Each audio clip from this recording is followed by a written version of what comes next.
which of these do you see leaders tend to struggle with the most? Is there any one or two that emerged?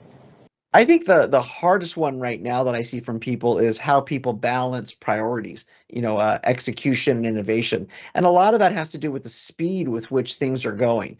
It just kind of feels like, okay, I know I've got to hit my numbers, but I've also got to be like on top of the latest technology and what's going on. A couple of leaders that we studied who I thought did a really good job of that. Julie Sweet is the CEO of Accenture. This is a company that over the last decade started really as a back office IT organization and moved up the technical stack. They went to the cloud and cybersecurity, and now they're really at the forefront of AI for their clients. And what Julie has done with that organization is really tried to make sure that the leaders understand that they've got to be at the forefront of understanding what's happening with tech. They spend about $1 billion in a year training their people and make sure they know what's going on with things like artificial intelligence, but also people need to be held accountable to deliver their numbers, right? They're a very, very big company. They've got almost $65 billion in revenue. And so Julie does a really good job of making resources available to her people so they can invest in themselves, but also saying it's up to you as an individual to make sure you both do the training to make sure that you're fluent in these new technologies, but also you deliver your numbers. We looked at a company called Boubyan Bank, which is a very small bank based in Kuwait. They were the eighth largest bank in Kuwait. They had some financial problems, an Islamic bank, Sharia compliant. And the leadership team came in and said, okay, how do we fix this bank, which has these balance sheet problems? And what they did is they studied the people inside of Kuwait, and they found the population fell into three categories.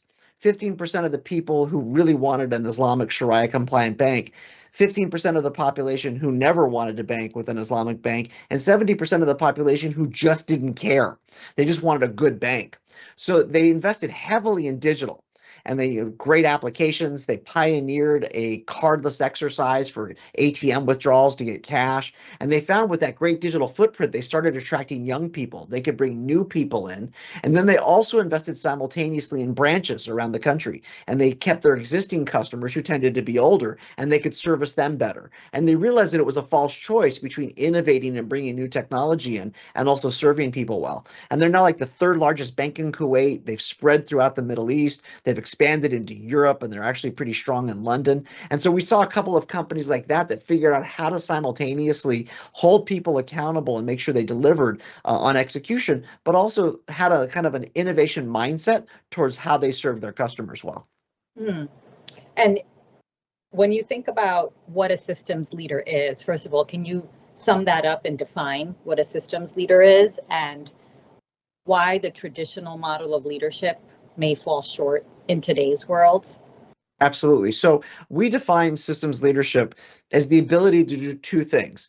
To number one, live in certain dualities, things that I talked about of those 5 cross measures, to be able to manifest them inside, but also to be able to see action and reaction inside of an organization, between functions, and also between a company and its ecosystem. Inside of a company, if the sales organization makes certain types of sales, if you don't know what they're selling, it could really wreak havoc inside of the organization in manufacturing or customer service. Similarly, if you're in finance inside of an organization, if you don't know what's happening in the market, how can you make sense of the numbers that you might be seeing about why sales or costs might be going up or down? And systems leaders have the ability to live inside of this duality. And they can do certain other things as well. They have the ability to manage context for people. They're really, really good at helping to explain what's going on. A sentence I like to use is that truth equals facts plus context. And context is the ability to help people understand and all the craziness of what's going on. What does it mean? You need to do that for your customers. You need to do that for your suppliers, and you need to do that for your employees. The third thing we found that great systems leaders, they really have what I call a product manager's mindset. And that might be a little bit of conscious bias because my career came up through product. I like to say that product managers inside of a company are responsible for everything and they own nothing, right? So you've got to get different parts of your organization to do what you want them to do when you don't control those resources. You've got to know what customers want. You've got to know how a product gets built. And then perhaps most importantly, you need to know also what your go-to-market momentum is and how you can make sure that you're serving your customers well. And the last thing we saw that great systems leaders do is they actually run towards disruption. They understand that in times of disruption, you can't just kind of hold on to things and wait for the storm to pass. You actually have to run into the disruption, which is a very uncomfortable thing for leaders to do, right? I don't know what the future is going to be, but I do know this: in times of disruption, I know what's going to happen is not what the past was. Or said differently, what's out the front window and the front windshield of our car is not what's in the rearview mirror. And great systems leaders know that no matter what's going on, they've got to run towards the disruption, because that's the only potential successful path to get you and your team to the other side. Mm. You've taken us through some examples, but can you walk us through a case study that brings your framework to life?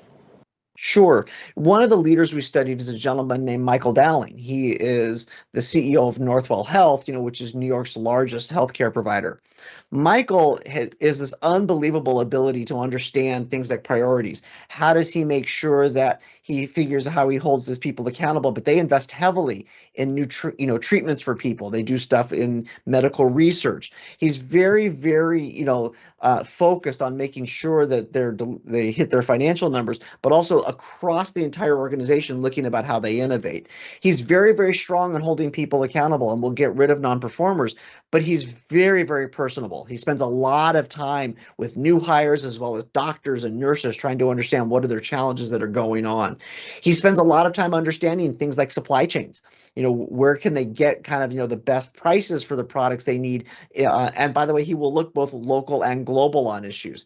He wants to make sure he's supportive of American and American suppliers and American companies because they're based in New York, but he also is always looking to source the best possible technology to serve patients the best.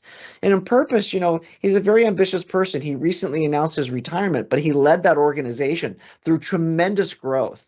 But his, nature of stewardship, of how he thinks about people and how he thinks of the organization, was best captured, I think, when he came to the company, came to our class. He visited us in April of 2020. Now, maybe that date rings a bell to you, right? That was just when COVID started. And so at that time, we were all on Zoom. And so he showed up to our class. I had 150 students on Zoom.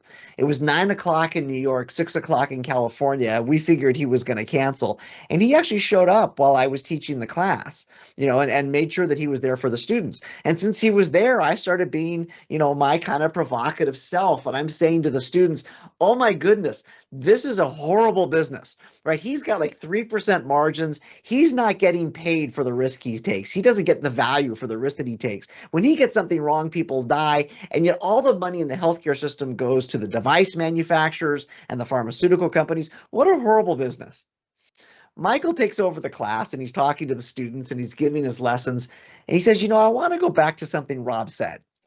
Rob talks about, I'm not getting paid for the risk I take, and I'm not getting the value for the risk I take. He's like, how do you value a human life?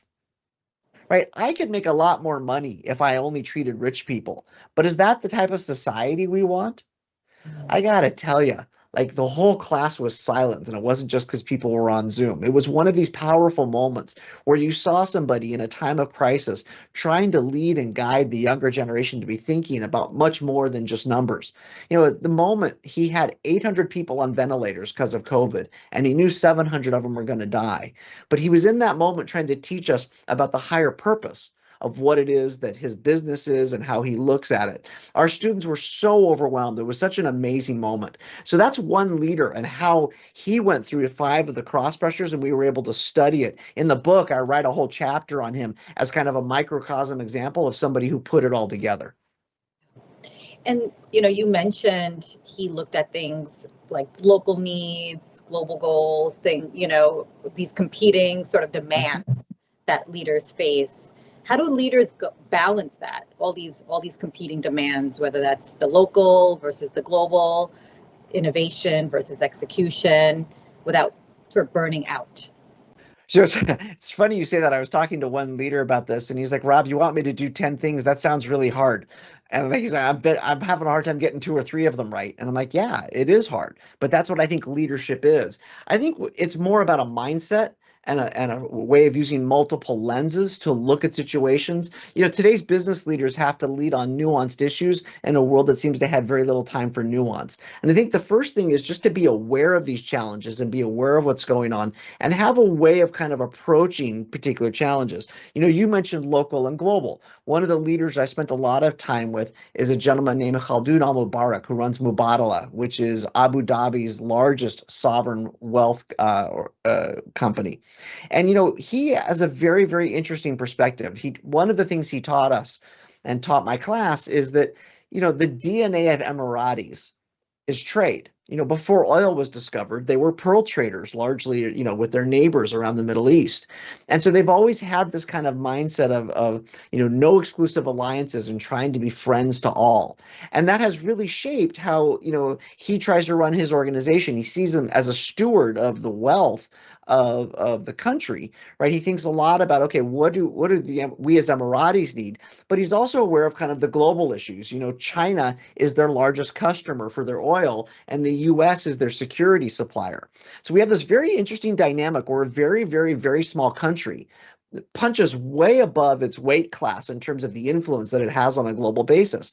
And a lot of that is because Khaldoon's constantly thinking about, well, what does our country need and what's right for us as Emiratis, but also what do our key partners need and how do I make sure that I can be friends to all of them and understand what their key issues are. Another person we studied on this was Bill Winters from Standard Chartered Bank. And this is a bank based in London that does extensive business through Africa, Asia, the Middle East. They put people inside of every country. So if Coca-Cola wants to sell Coke in Angola, they can help their clients do business there. They can help Coke find bottlers and distribution. But they also understand that sometimes maybe laws between countries might conflict. If one country says we need the data on all of your customers and another country says no, that's against the law, you've got to protect the data of the clients and the customers. Standard Chartered will try to help navigate through those to understand what are kind of the geopolitical issues that might be facing this, but how do they help companies deal with each local geography? So I think it's more about a mindset than anything else, and that ability and willingness to be thinking about what are the big challenges of the day, not to have an answer for everything, that everything's going to be perfect, but more that ability to kind of be thinking through what's happening, what's going on around me. And sometimes, by the way, it's sometimes not reacting in a moment, and it's taking a second to think and saying, no matter what the pressure is, let me make sure I've looked at this from multiple perspectives and points of view.